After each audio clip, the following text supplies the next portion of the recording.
Hello everyone, this is Rabbi R.A. Sachs of Congregation Beth Mordechai coming to you with today's daily video counting of the Omer. We are up to day number 48 of the Omer, the very next to last day. If you have been paying attention for each week, you'll notice that each day, saying I did not have a video for yesterday. I counted the Omer personally yesterday, so I'm still good for the actual counting.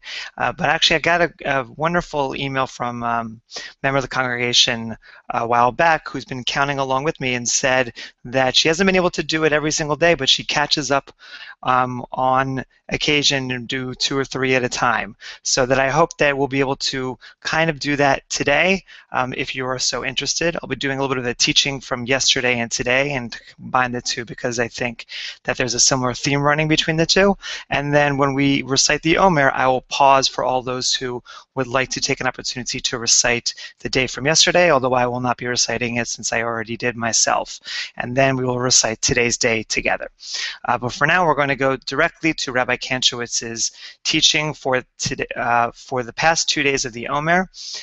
Yesterday was Hod sheb'Malkhut Shekhinah, harmony, splendor within indwelling presence, and today is Yesod sheb'Malkhut Shekhinah, foundation within indwelling presence, and I think you'll see how they're connected.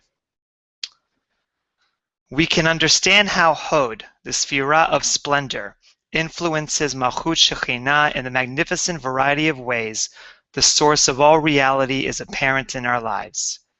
Any ancient Jewish source recognizes the validity of this diversity in Torah interpretation. The Mishnah says, Ben Bagbag said, turn it over and again turn it over, for all is within.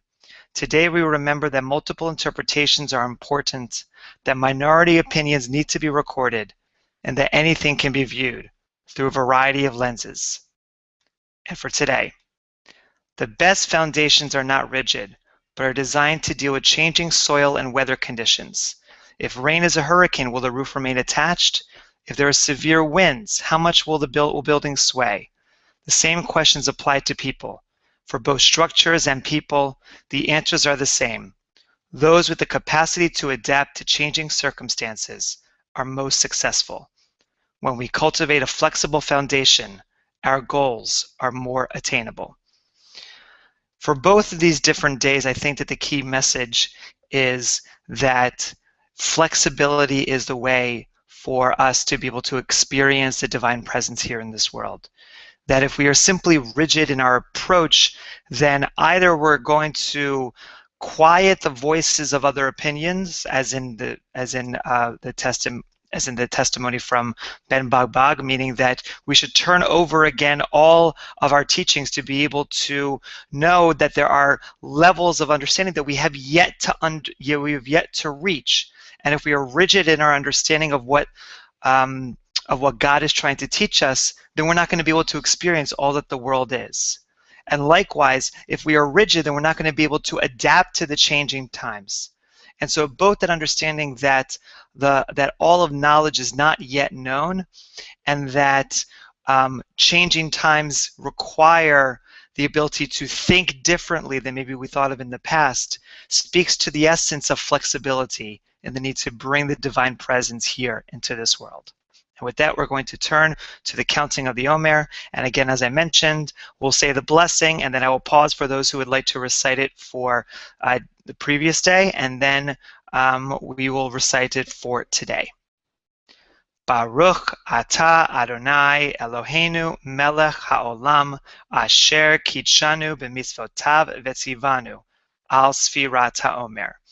We praise you, Adonai, our God, master of time and space, whose commandments add holiness to our lives, who commanded us to count the Omer.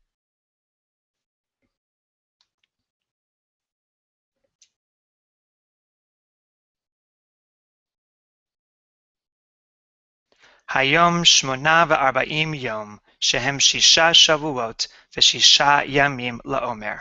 Today is day number 48 of the Omer.